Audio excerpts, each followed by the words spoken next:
Hi, and welcome back to Wandering Wild. Today is Wild Wednesday, and we're going to learn all about the koala. The koala is an arboreal, herbivorous marsupial native to Australia.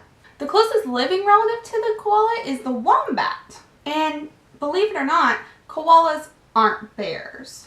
Koalas are found in the coastal areas to the south and east of Australia in areas such as Queensland, New South Wales, Victoria, and South Australia. Koalas have a stout tailless body with a large head and round, fluffy ears. And you can't forget that large spoon-shaped nose. Now, koalas can reach lengths up to 33 inches long and can weigh over 30 pounds. Their pelage can range from a silver gray to a deep chocolate brown. Now, koalas from the north are typically smaller and lighter in color, whereas those in the south are going to be larger and darker. Now, something interesting about koalas is that they have the smallest brain mass to body mass ratio of any mammal. And the surface of their brain is fairly smooth. Now, when it comes to brains, you want your brain to be as wrinkly as possible because this provides surface area, which usually is an indicator of intelligence.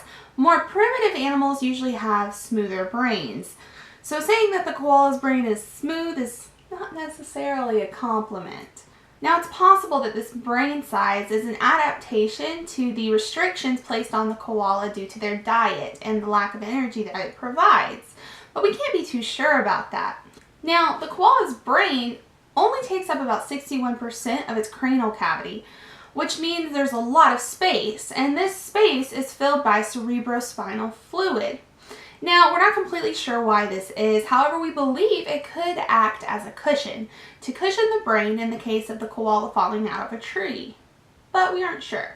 Koalas are usually found in vast, open eucalyptus forests, and that's because these trees make up the majority of their diet. However, eucalyptus has very limited nutritional value. And for this reason, the koala has had to adapt, and that's why they're mostly sedentary animals, and they can sleep for up to 20 hours a day. And they're pretty much antisocial animals, and the only bonding that really ever occurs between two koalas is between the mother and its offspring. Now, because koalas are marsupials, they're going to give birth to very underdeveloped young who are going to crawl to the pouch where they'll stay for about 6 to 7 months until they're able to leave the pouch safely. Now, just like with kangaroos, our other well-known marsupial, the young are called joeys, and these joeys are fully weaned around a year old. Now, koalas really have few natural predators or parasites. However, they are threatened by various pathogens, such as the koala retrovirus. But more importantly, they're also severely affected by droughts and bushfires. Now, in the wild, a koala can live to be 18 years old. However, they're currently listed as vulnerable on the IUCN Red List, and this is due to several reasons. First off, in the early 20th century, koalas were heavily hunted for their fur. But as this continued to occur, there was a lot of public outcry because the koala is seen as a monumental animal to Australia and just for marsupials in general because it's very well recognized and it's kind of seen as cute and cuddly, right? That's what we tend to call charismatic megafauna. So people got really upset about the hunting that was going on, and so because of this, a lot of things were put in place to protect the koala. There's sanctuaries, there's been translocation efforts, and other things of the like, as well as just getting information out there about them.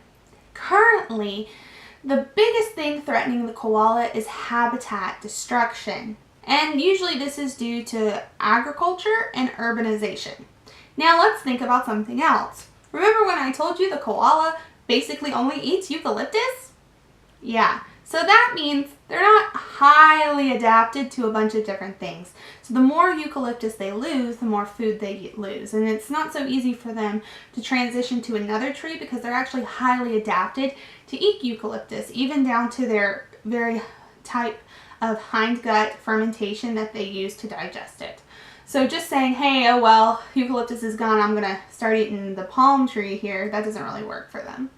So efforts are being made to protect these koalas, and the more we know, the more we can do to help them. So the koala is actually kind of a good story for public education, because the more people learned about the koala, the more saddened they were that it was being hunted almost to extinction, and that's how it was brought back. And now we have a chance to do that again. We don't want to lose koalas. They are very cute, even if they don't really move a lot, and I think we can do something about it. So if you're interested in koalas and you want to see them stick around for a while to come, do something about it.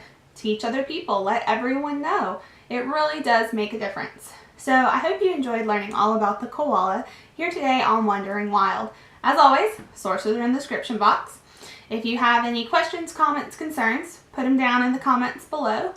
And stay wild and never stop wondering.